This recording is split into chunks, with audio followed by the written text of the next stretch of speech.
Welcome back. Well, we're recording this time. Oh my goodness. We just recorded an entire podcast without any audio for you guys.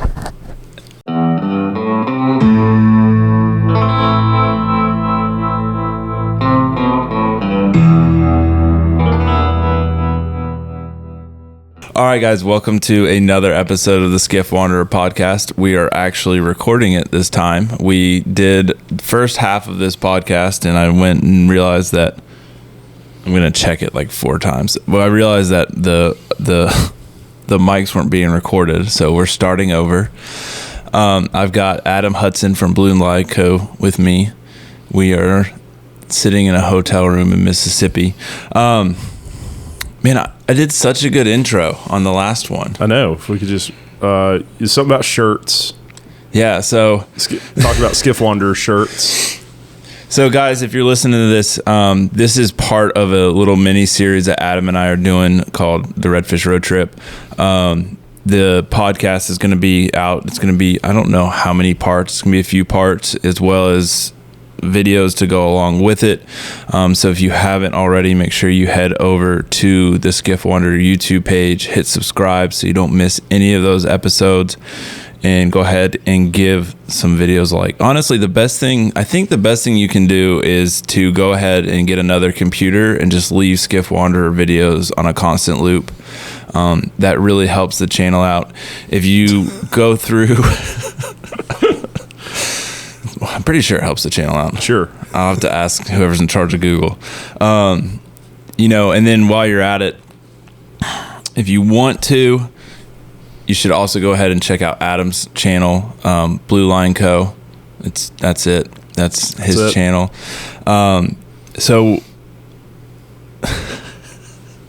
I'm so mad at myself for not recording any of that. It did so good. Another thing you guys can do to help the channel out is down in the show notes, there's going to be a link to my merch shop. So if you could go in there, buy a t-shirt or all the t-shirts that we have in stock, that would be fantastic. They could buy all of them? Yeah, someone could go in there and buy all the t-shirts. It would be great. Do you have a button below for like add all to cart? I should add. You think I can add that? Yeah. Just max I would. And maybe someone's doing it too fast and they accidentally click. Yeah. Add all. Well, we sold all the shirts. But no, there's 4 shirts, two different designs, and 4 different colors. Yeah. Or are they all 4? Is it 4 colors? Yeah, there's 4 colors. 4 colors, 2 different designs. Yeah.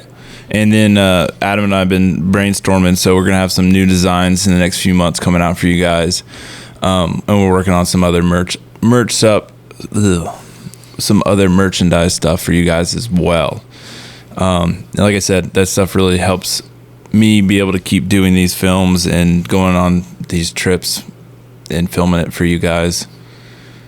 I think did that sound right? It helps you.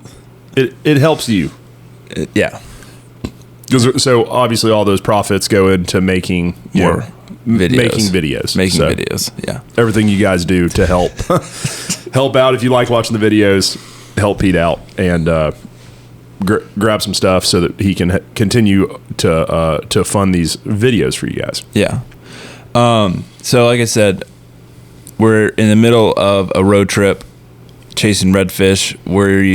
We started in Texas, and like any good road trip, we started at my house. Well, that makes sense. Yeah. I guess you started at your house. I mean, I think doesn't almost any trip pretty much just start at your house? Any trip worth going on starts at my specific house. Okay. That's why Adam flew to my house. God, that would have been way too long of a drive. The Redfish Road Trip would have been weird from Salt Lake. Yeah. This wouldn't have felt right. It would have been like 36 hours of redfish free states. I know. I'm not interested in that. No, me neither. Just burn the state if it doesn't have redfish in it. So I guess maybe we should talk a little bit about like the point of the trip, what we're doing, what the goal is, why are we doing a Redfish Road Trip. Essentially, we booked off right around 2 weeks. 2 weeks.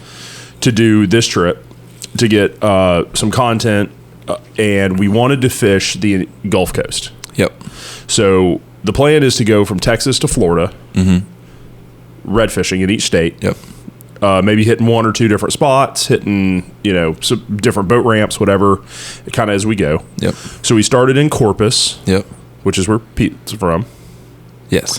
And then we hope we have enough days to hit Florida. We're not 100% sure right now if we're going to be able to make it to Florida on time, but it kind of depends on how the fishing through Mississippi and Alabama is. Yeah, I mean, if we have to do it again next year, we'll just do a whole Florida edition. Yeah, there we go. If we miss Florida, we'll just have to come back and do Florida. Shoot. Dang. So kind of a little bit of the point, right? We wanted to, as we're going along, we want to be able to tell you guys, like, okay, here's kind of what's happening. Here's what we're thinking. Obviously, you see a lot of Pete's videos, see videos of stuff that we've done, and generally, it might be places we've been. Probably is, if we're going to go through the trouble of making a video, where it's probably going to be something that we're relatively confident in. Yeah. And obviously, for you guys watching and listening, it's like, I guess we're kind of already set up for success, versus if you're more of a beginner, you're probably wondering, like, okay, how do I catch redfish? How do I go about starting to do this? Right. And so I think us going to new fisheries, places that we've never been, and then kind of like vlogging, throughout the day of like what we're doing. Yeah. So here's what's happening, and here's what we did, and here's if that worked or not, essentially. And I think hopefully for the people watching and listening, it'll be cool for them to be able to be like, oh, okay, so this is what happened. And then not that we're, the end all be all experts of anything, but not close. this is what happened, and here's what we did. And so hopefully can start like giving you guys some insights and input of like, all right, if I'm out red fishing and this happens, maybe I do this. Yeah. So hopefully the takeaway for you guys from this whole series will be, if anything, like a list of questions to run through your mind while you're out on the water, or if you're planning a trip someplace that you've never been, kind of what you should be looking at, what you should be thinking about, and just, I mean, basically, other than fishing Corpus, we're not going to fish anywhere that I've ever fished before. Yeah. And we're only hitting two places I've ever fished, but and one of them has never been out of a boat. Yeah. So there should be some really good info in this whole series for you guys, and I hope you guys enjoy it. I hope you don't. Wow. Thanks. Thanks. So the day before Adam was supposed to fly in, he gave me a call and he goes, hey, can we go fishing tomorrow? Because originally the plan had been to, Adam flies in and we were just going to gather everything, pack, and kind of get everything organized, and we weren't going to fish. And so now he calls me, he goes, hey, you want to go fishing tomorrow? And I'm like, yeah, sure, I'll pick you up with the boat. We'll jump it in the water and see if we can find a redfish real quick. And he goes, great. We're going to meet up with Alvin Dedeaux. And I'm like, yeah, okay, Adam. We're going to go fish with Alvin Dedeaux. That's a good one. Couldn't figure out it.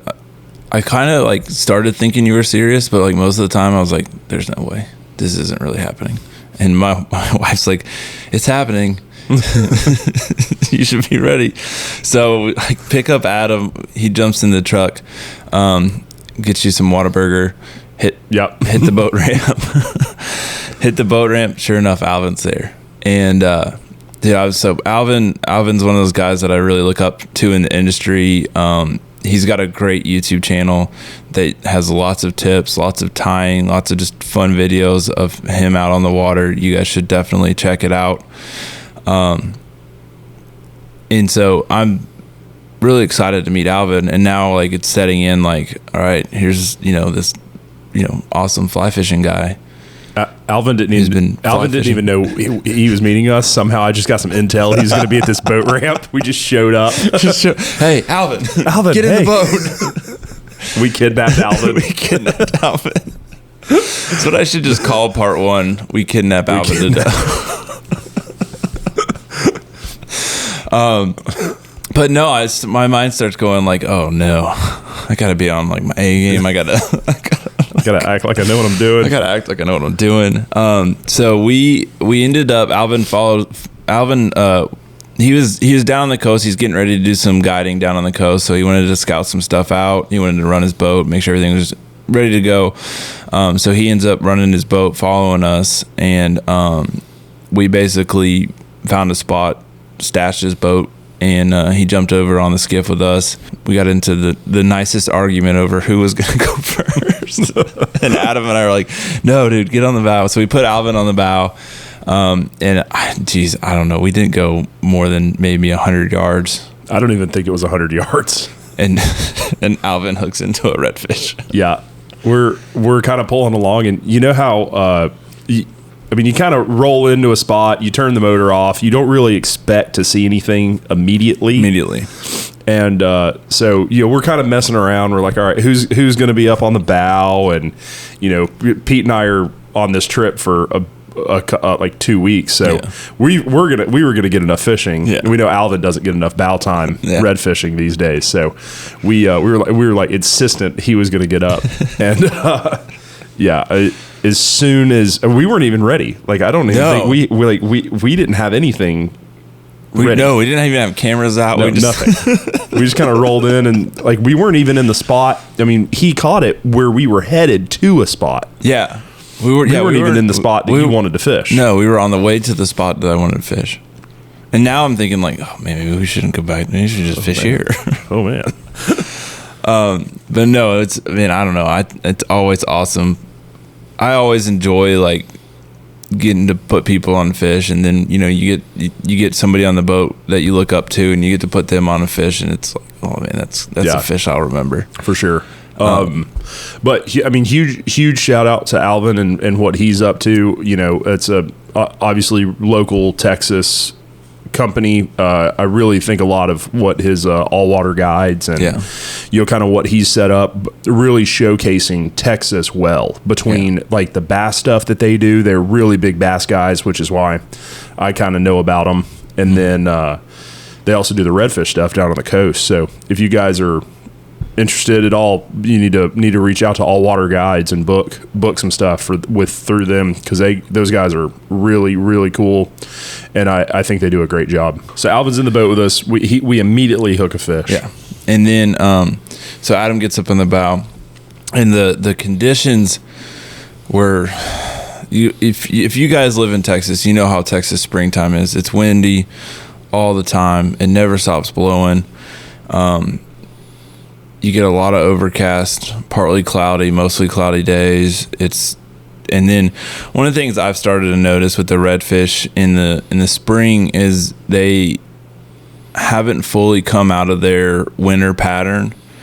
The water level starts coming up as we get into our summer tides, and the redfish, they're still stuck in their winter pattern. They don't trust getting up in the skinny water. In a lot of those winter spots, they'll have too much water to really get a good sight cast on a redfish. And between that and the weather conditions you're facing in the spring is it can be a really tough time to fish. I'm starting to not like it more and more. But I also, it's also a challenge that I enjoy, and I'm trying to figure out, and just takes time.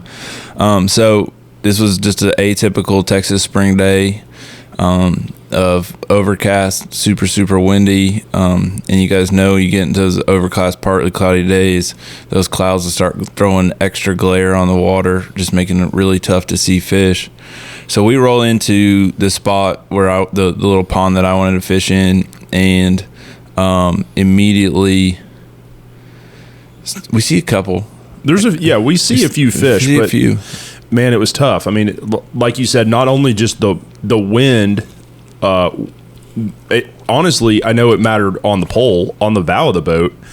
The amount of wind that there was didn't matter, because you couldn't see anything. Yeah. I mean, every cast we had was 9 feet, and it was from your hand of it was the fly rod. Yeah, it was like drop it right here. So casting essentially didn't exist. But we were seeing fish, which is at least a good sign. Obviously, I wish we could have seen that fish a little earlier. Yeah. And we got on it and spooked it. that's at least a different set of challenges than, not seeing fish at all. So, anyways, yeah, it was really tough out there that first day. Yeah. And then, I just hear this, I'm sitting there pulling, I just hear a splash that just sounds like a redfish just busting on top. And I look to the left and just barely through the glare can make out there was a pod of 30 redfish sitting right there. And unfortunately they saw us first and they were scattered to the wind. And yeah. I mean, they were sitting, it's kind of hard to say, like, man, if the boat had been like 5 feet left, but there was no reason that we shouldn't have been where we were. So, if those fish had been on the other side of the boat, maybe we could have picked them up. But I mean, there was no way to see those fish where they were. So we finished out that pole. We dropped Alvin off, and we were able we kept fishing for a little bit, and we were able to pick up a nice little dink. Yeah, we picked up a little dink. Nice little dink. But yeah, I mean, we were seeing other fish, and they weren't players. No. I mean, we had a few shots that day. Yeah. Alvin's was really the only fish that was hunting. Yeah. We saw some other fish before the boat got to them, but they just weren't playing. I mean, they were sitting in the grass on the bottom. I mean, it was tough. Yeah. And finally, we did see one that we kind of snuck up on. It was a little feller, and man, I slapped that fly right down on top of him, and he just murdered it. Fantastic. Which I was like, oh, okay, that works. Great, we're on the board. at least we're on the board with the road trip. Yeah. It was awesome. The first fish of the road trip was Alvin's, but at least once we dropped him off, we at least got on the board that first day. Day two, we head back out, and just same weather, just windy, mostly cloudy, overcast, just tough to see anything. And so, knowing that the weather's tough, I'd go into an area that's normally really good for me, and just couldn't see. I mean, it was hard enough to see, but then the fish just weren't there. Yeah. And we started working through the area. Just can't see anything. And one of the things that I started doing is, anytime we were getting over grass, you really, really couldn't see. So I started trying to work more towards sandier areas of the flat that we're on. And, honestly, guys, like, that's one of the things that if you're up there pulling, you got to think about is, where can I have the best chance of seeing a redfish? So, if you got overcast conditions and you can't really see anything moving on grass, try to find yourself some sand. And it's one of those, the fish might still be sitting more in the grass and occasionally coming on the sand. But if you can't see them in the grass, then there's really not a lot. I mean, there's no point. There's kind of no point in just sitting in the grass. I mean, if you're going to blind cast in those situations, then do it.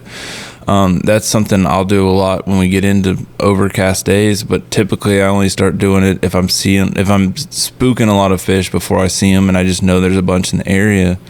But this day we weren't even spooking fish. They weren't there. Yeah, I think that's a great point. Just being able to find an area that you make sure that you're focusing on areas that gives you the best opportunities. Yeah. And that's kind of what we did. Caught one fish that day. Mm-hmm. And he's on the sand. He's in a little pocket. He was on the move. He was looking for food. Yeah, talk about that fish. It was almost a miracle that we've kind of found this fish that was a player. But on the other hand, I feel like we did a pretty good job at setting ourselves up for success. Yeah. So again, we were focusing on sandy stuff, and again to the sand point, it's not, maybe the fish aren't hanging out on the sand a ton, but I think you also just get that little extra help from being able to see the contrast, but also the shadow of the fish. Yeah. And it just gives you a little bit of extra ammo to be able to see them. So we rolled into this little back bay. The entire bay was sand, straight sand, and saw one cruising, first cast, and I mean, he absolutely murdered that crab. It was over. That crab was done for.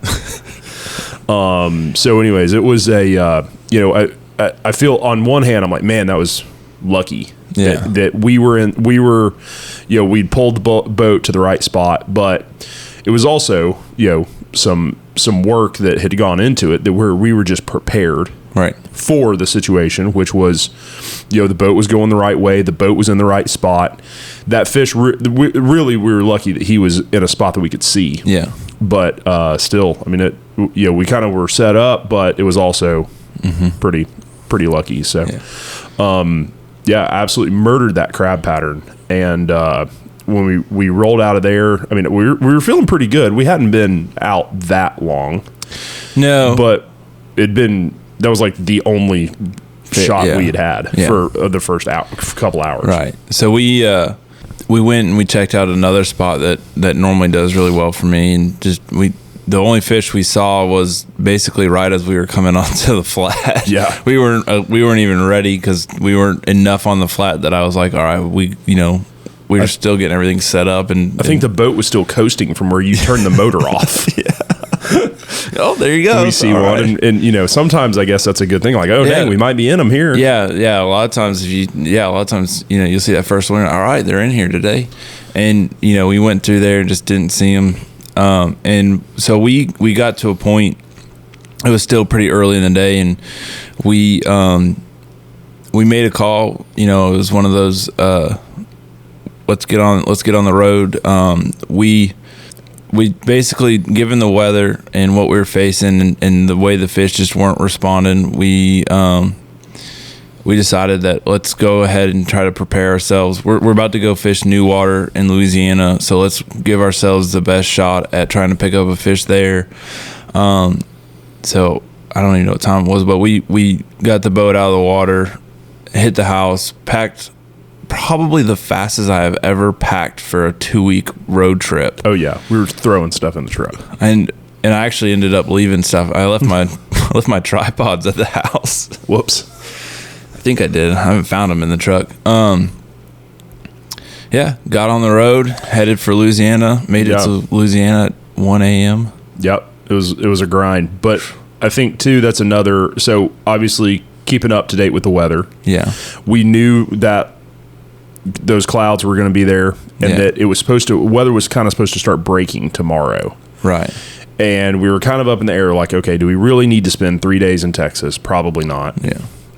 So we'd kind of planned to maybe just fish Texas for 1 day and then move on to Louisiana to kind of start the trip again. Moving to new water, showing you guys kind of what's going on. Obviously, we know that Texas water the best. Yeah. And so we were just, all right, let's go ahead and get the show on the road. So it was really a tough call for me though. It was tough, but I feel like because when you're fishing your home waters, you want it to be lights out, and when it's not lights out, like for me, like when it's not lights out or it's a long hard grinding day, like those are the days a lot of times I'll end up staying on the water way too late because and a lot of it's because not necessarily because I haven't caught a fish or a bunch of fish. A lot of it's because I'm trying to figure out. I mean, the fish got to be somewhere. They got to be eaten somewhere. So a lot of it's like I'll spend way too long pulling a boat through an area just trying to figure out what they're up to. Yeah. So that in the future I've got that that point of all right, this is the conditions I know. In the past, historically, this is where I've been able to finally find success. And so as tough as it was there's a large part of me that wanted to keep fishing that day. Yeah. Because I just wanted to figure it out. But so I think the call became, all right, well, we need to spend our time where the best way to spend it, which is we had a pretty good drive ahead of us. So it was either just grind out the rest of this day, which hadn't been going great. Right. And lose a day of fishing. And lose a day of fishing where the weather was supposed to be better. Perfect. Well, perfect for that time of year. Right. And so we made the judgment call to go ahead and leave instead of driving when the weather was good. We drove when the weather was bad. Right. So I think that's another kind of a point is just try the biggest piece of fishing advice I have is to capitalize on the conditions. Yeah. And I feel like we did a pretty good job doing that. Yeah, I mean, Louisiana didn't disappoint. Louisiana was good. It didn't disappoint. Never has. I don't know. I've been disappointed a couple times in Louisiana, but that's mostly on Bourbon Street. That's not the Redfish's fault. What happened on Bourbon Street is not making it into this podcast. Well, the people want to know what happened in Louisiana. That's the point of the podcast. We're just going to start with Bourbon Street. I don't remember anything else. Yeah, we needed to hire someone to watch. We need a video. We need an adult chaperone. We needed an adult. We were doing good for a minute. Let's talk fishing. Yeah, let's talk about Louisiana. All right, so day 3 of the trip, we rolled into Louisiana. We actually drove through the night to get there at 1 a.m. so we could fish the next day. Yep. And we got up at the early hour of 9:30. Yeah, it was a grind. All the alarm clocks went off for a 5:30 get up, and we both were like, no, can't do it. We're not doing that. We'd gotten off the water. We'd fished that day, went home and packed, then drove until 1 a.m. Yeah. After I had gotten off a plane. Yeah. And had to wake up at 3 a.m. Yeah. So I was tuckered. I was done. Yeah. So late start.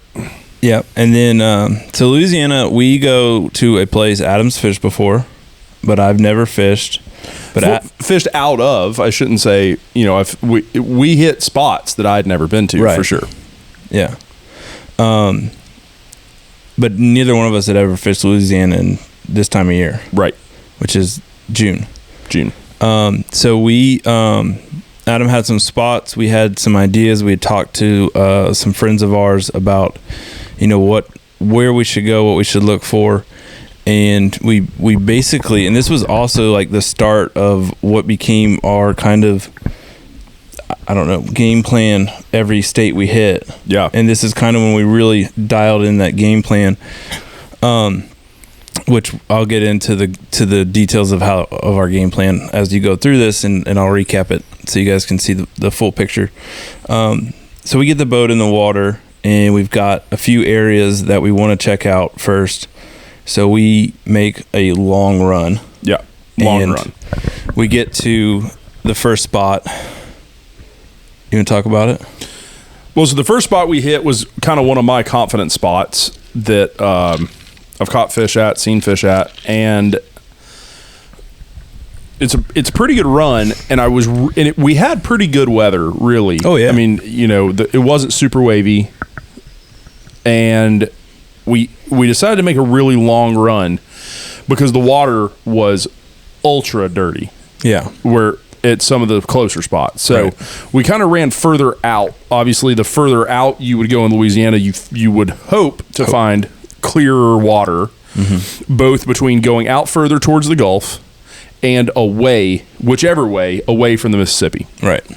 So the mainland was getting a bunch of rain. Yeah. And so the Mississippi was just filthy. Dirty.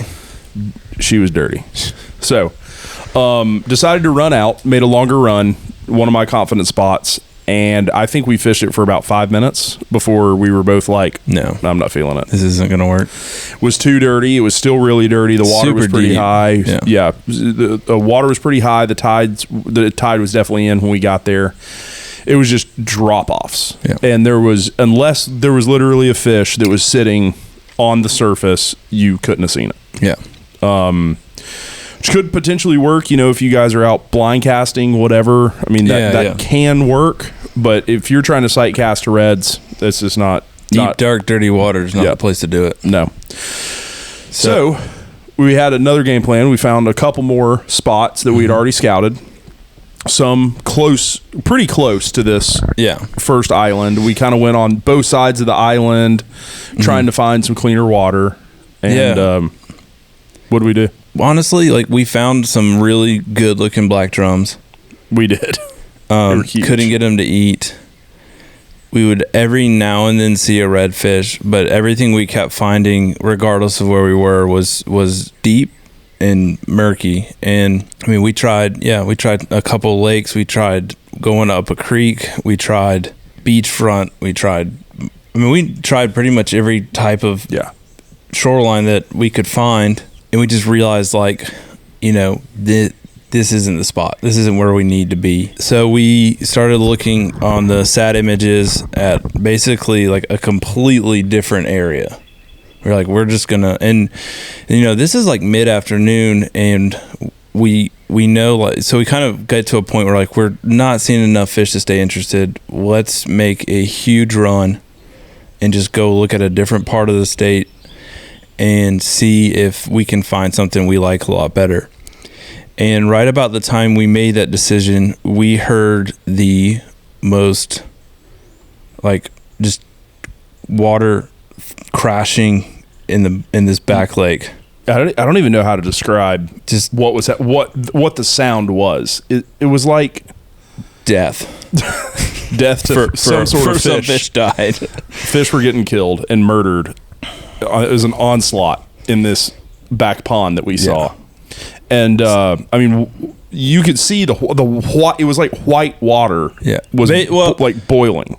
Yeah. So obviously, instead of, you know, immediately leaving, we went to check that out, and we roll into this pond. God, man, a sight to be seen that scared the shit out of me. So I cut the motor, and we're you know, kind of just drifting to kind of see what was going on back there towards the spot that we had seen all the action at. And all of a sudden, we just see like an eruption of water. I don't know how far that was. It was pretty close to the boat. Yeah, it was pretty close. We just see an eruption of water like right next to the boat, and like, just like, whoa, oh god.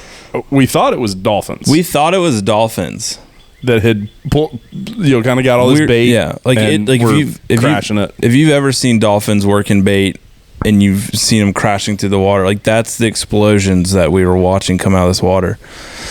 Except it wasn't a dolphin. It was not a dolphin. It was redfish. Giant redfish.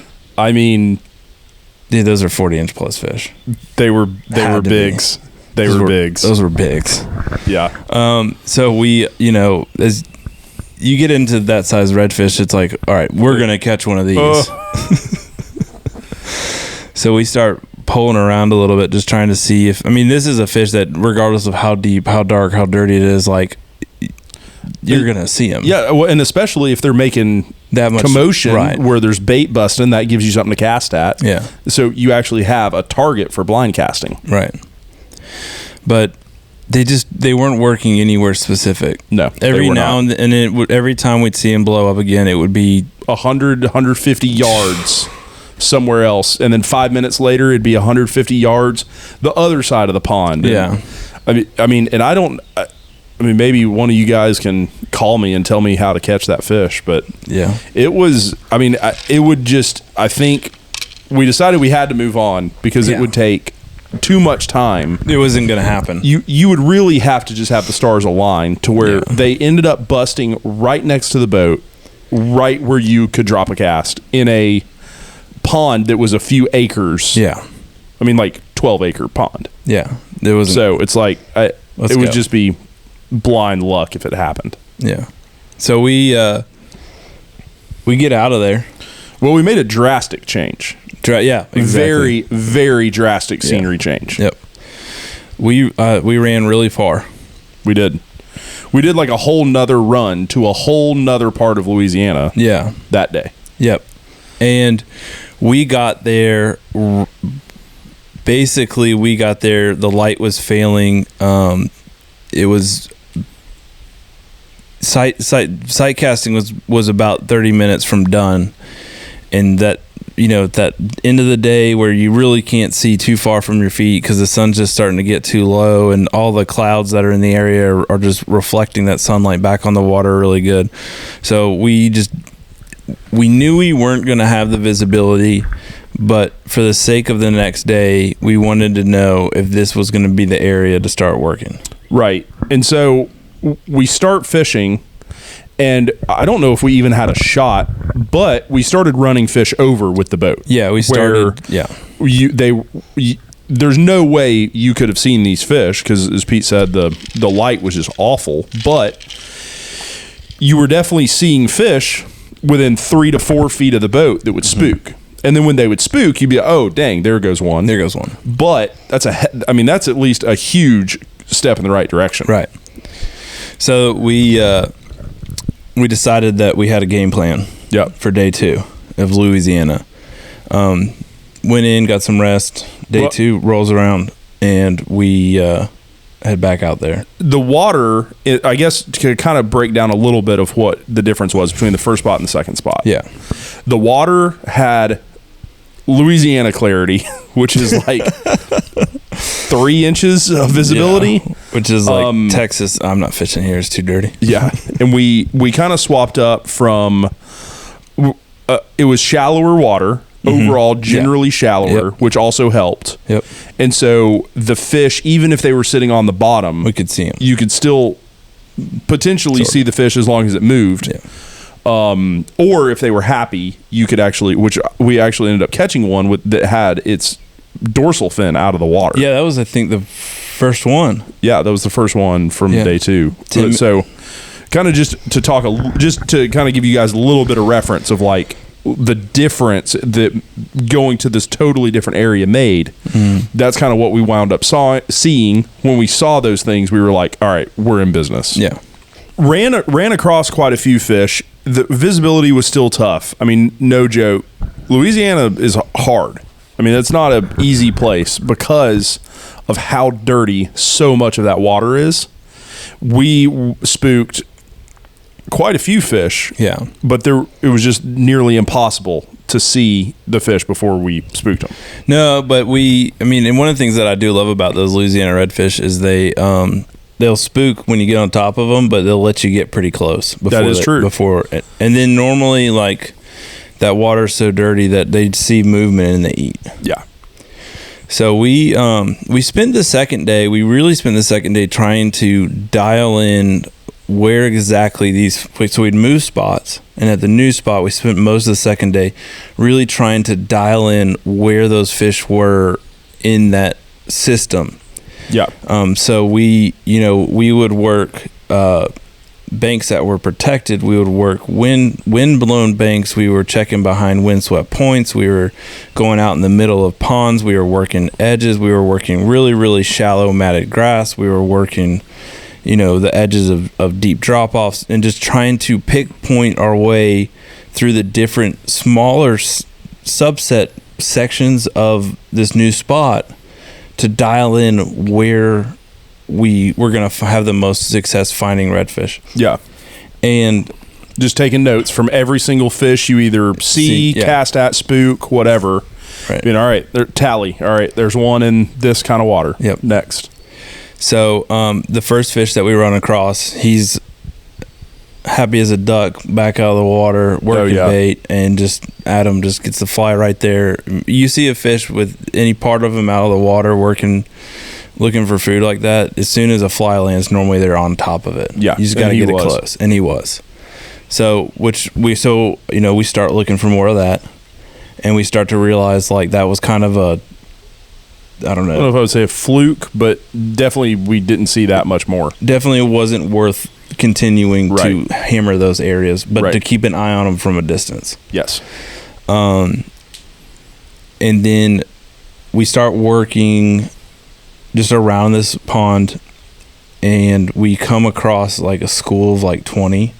But unfortunately for us, we were still too early in the day to where we couldn't see them. We didn't have really good visibility. We needed the sun to be up about a little bit more, and we would have seen them. But we're like, all right, great. So we pay attention to where we see those fish. So we keep pulling, and we run into another school of about 20 redfish pretty quick. And I was not expecting to see another school of 20. I wasn't ready that fast after seeing another school. Yeah, they were crazy. Yeah.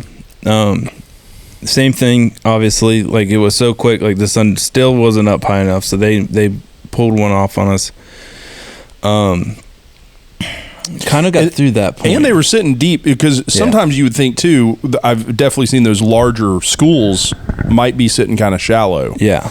But these were not. There was no movement on the surface from these 20 fish.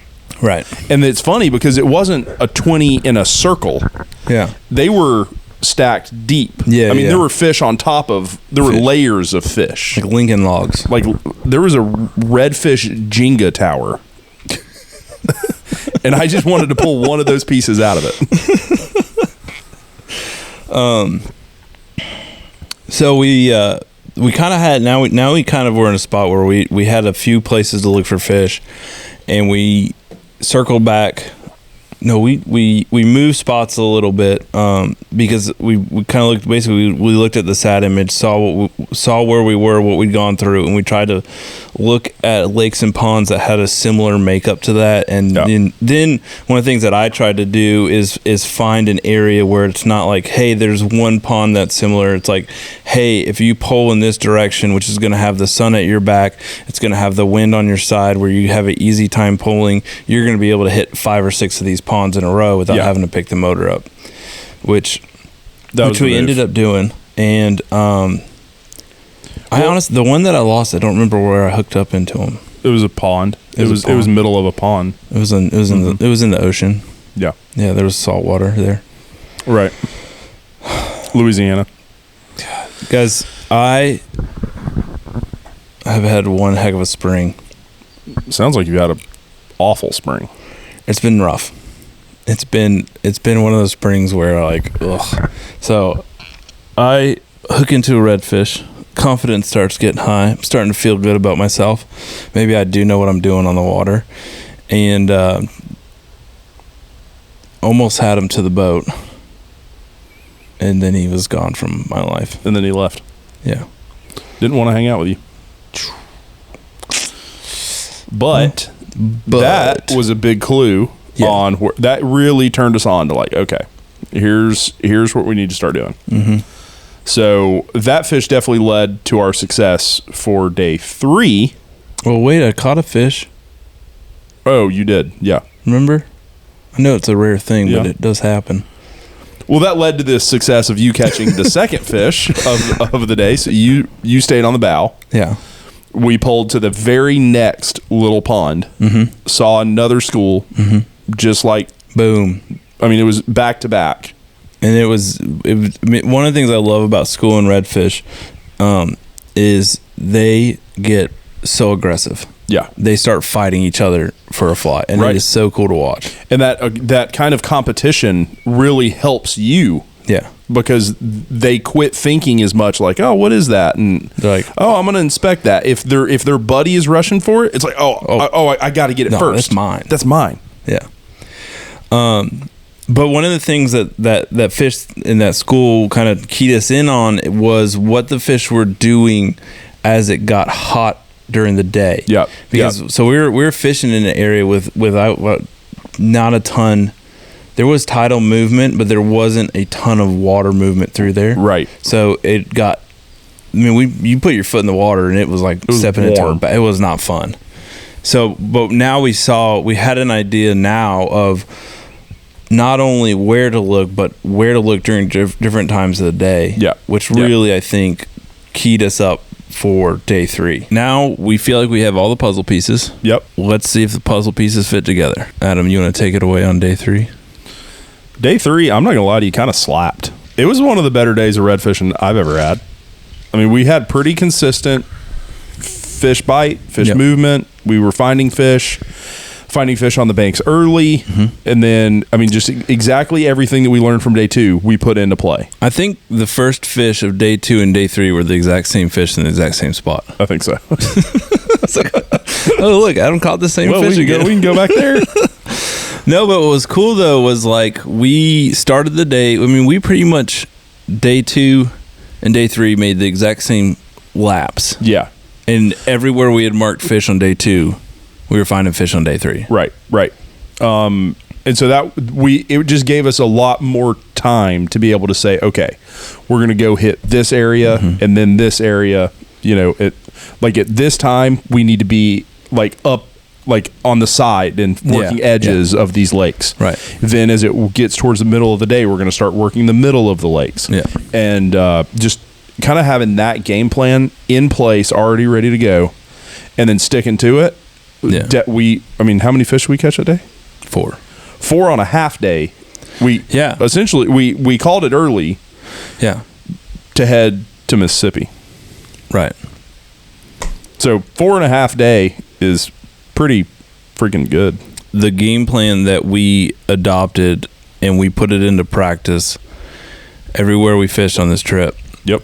Was, you're going to do your sat image scouting. You're going to try to find yourself anywhere from 4 to 6 spots that you think look decent. That first day, what? I'm going to pause you right there super fast. Yeah. For those of you watching, I think it's interesting that you use Onyx mostly for that. Google Maps works. Yeah. Apple Maps, if you have an Apple device, I think has better sat imagery than Google Maps. I don't like using the app, but I think their sat imagery is better. And then Onyx has pretty good sat imagery. Onyx, I think sometimes is a little bit dated. Yeah. But what I like about Onyx is I can save that sat imagery onto my phone. Right. So when we don't have a cell phone signal out in the middle of the marsh, we can still look at it. And the pins and everything work really like seamlessly on Onyx. Yeah. So one of the things that I do with Onyx is whenever I'm running the boat, I run track lines. And then instead of keeping now I don't do this in Texas, but on road trips like this, I'll do it when I'm on road trips like this. If I'm seeing really good numbers of fish or we catch a fish, I'll just drop a waypoint and it's going to have the date and the time. And then I'll go in later in the day and change it to redfish on this fly or something. Yeah. So I know what was going on. And if any of you guys are interested, if you shoot me a text message, I'll get you a price for Pete's login for that for his Onyx. I'll work on putting a price together, but if you guys reach out to me, I'll sell you that Pete's Onyx login. Yeah. Anyways, but I figured I've got a good price for it. $6. No, you just have to fund Skiff Wonder so I can do it full time. Oh, that's a good deal. Yeah, we'll work on the actual dollar amount, but I don't think anybody's gonna like it. But I figured I would pause you right there super fast and tell the folks kind of how that first step came about. What we're looking at. Yep. Yeah. All right. So, like I said, so 4, 6, depending on how big the area that you're going to be fishing is, 4 to 6 spots that you really want to check out. And then what we would do is then the next day, the next morning, when you get on the water, go, kind of rank those spots and what you really, really think is going to be your go-to. And then what is kind of I don't know if this will work, but we'll check it out. And then the next day, your first day, what I would say do is go to that first spot, spend 10, 15, 10, 15, obviously feel it out. If you're like, man, this is fishy, obviously fish it a little bit longer. But if you roll up and you're like, the wind's all over the place, I can't see anything, and it's 10 feet deep here, just pick up and go to the second spot. Yeah, water's terrible, but definitely if you run up on a flat and you're seeing bait fish, you're seeing rays, you're seeing sharks, you're seeing other little critters, you're seeing crabs or shrimp, whatever. Yeah. As long as you're seeing life, and I would say personally, I think the more life you're seeing, the better. The better, yeah. And so if you get on a flat and there's a lot of life going on, then I would say stick that flat out for a bit. Yeah, and one of the things that even too is when you're fishing your home waters, wherever it is, when you're fishing those home waters and you're seeing fish and you're catching fish, or pay attention to what else you're seeing, because it doesn't necessarily translate exactly. If you go from, say, Texas to Louisiana, obviously you're not going to be in the exact same environment, but a lot of those key elements that you'll start seeing in your home waters you're going to start picking up as you travel. And that's going to really help you dial in this, I'm going to call it the feeling that fish are in an area. Yeah. Is there grass on the bank? Is this sandy bank? Is this, we saw a bunch of rays today and we also had a good day of fishing. But yeah, maybe one day did you had a day of fishing, take note, like, wow, we saw a lot of rays today. Yeah. Or we saw a couple sharks today. We saw, some dolphins, whatever. And just kind of keep those things in the back of your head. So that way, when you do travel, you've got those, I'm going to pull this out because at home, I catch these fish here. Let's go check that out. Yeah. And so once you've done your online scouting, you've done your in-person scouting, maybe it takes you a whole day, like Louisiana. Yeah. We were able to, and we'll get into it in part 3 in more depth, but like we went to Mississippi. We didn't need day 2 and 3. No, we didn't. But once you get in, and then so once you get, you're going to have your spots picked out. This is all right. I saw this looked like the best. And once you get into that, then you need to start dialing in what you're using. What flies do I need to be using? What depth are the fish sitting at? Right. What are the fish doing? If they're sitting still on the bottom, that's a different fly. Right. Then if they're up and moving and cruising, you see them swimming and they're in schools and those are their tailing. Yeah. Those are different fish. So yeah, and then so once you get those flies dialed in, there might be a few other factors that you need to be paying attention to throughout the day. What's the wind doing? Where's the sun at? What's the air temperature doing? What's the water temperature doing? How are the fish reacting to all these things? So, try to, like, as you're fishing, as you're pulling through, scouting, like, pay attention to not just, what you're seeing in the water, but what's going on around you. The wind's out of this direction. The sun's at this angle. And we'll get into, I think, when we get into part 3 and we start talking about, like, some of the stuff we saw in Florida and Mississippi, you'll start to understand why I think a lot of those things are important to pay attention to, as in, like, the sun angle. We had one day where we got somewhere and we had to wait for the sun to give up because the fish didn't want to get in that place until the sun got up. Mm-hmm. For sure. I think the biggest takeaway from this, hopefully for you guys, be to get that game plan together. Yeah. It's setting yourself up for success. Just like we talked in the last podcast, It's that you're going to be statistically fishing the best water at the best times. Yeah. And hopefully that's just going to lead to more fish. Hopefully. With that. Scout first, on your phone. Pick, make that list the night before, like Pete said, 4 to 5 spots, and keep moving. Obviously, if you find fish that yeah. If you pull up on a spot and you're like, you're freaking the redfish everywhere, just stay there. Throw the list in the garbage. Well, this is great, but I better go check. Pete said check the other spots first. So, anyways, get your list together and keep moving that first day. Don't get jammed up on a flat that you're not seeing life and fish and stuff. Keep moving, keep finding fish. Second day, dial in that fishery. Yeah. The area that you found. Yeah. Really get into more on the nitty-gritty there. And then day 3 and on, hopefully, is mostly just wrecking fish. Slaying them. Yeah, and then we were supposed to spend a 4th day in Louisiana. Yeah, we called it short. We decided to, basically, like, we looked at, like, this is, oh my goodness, it's going to sound so foolish. We knew that if we fished a 4th day in Louisiana, we were going to basically do the same thing that we had done that day. And so we said, you know what, let's take this and we'll take the extra time so we can make sure we have enough time to fish the rest of the states that we want to fish in. And we were worried we weren't going to be able to hit Florida.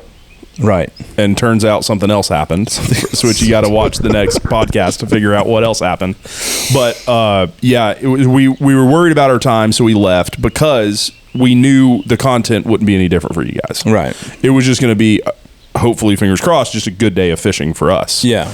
But you guys didn't need that. No. That wasn't the point of the Redfish Road Trip. So we headed to Mississippi, and I guess stay tuned for podcast 3, where we tell you all about what happened in Mississippi, Alabama, Florida. Right.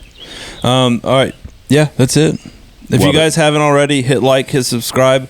Go check out Blue Line Co. Give them a follow, a shout out. Maybe just say, hey, Adam. Hey.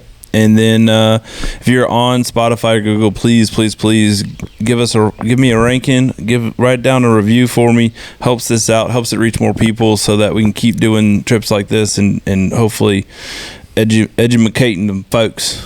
Pete will personally mail you $100 for every video that you like. Nope. No. I do not have that kind of money. If you screenshot it and email it to goodness. Pete, he will personally come to your house and cook you dinner. My email address is Adam, ADAM, at theskiffwanderer.com. Nope.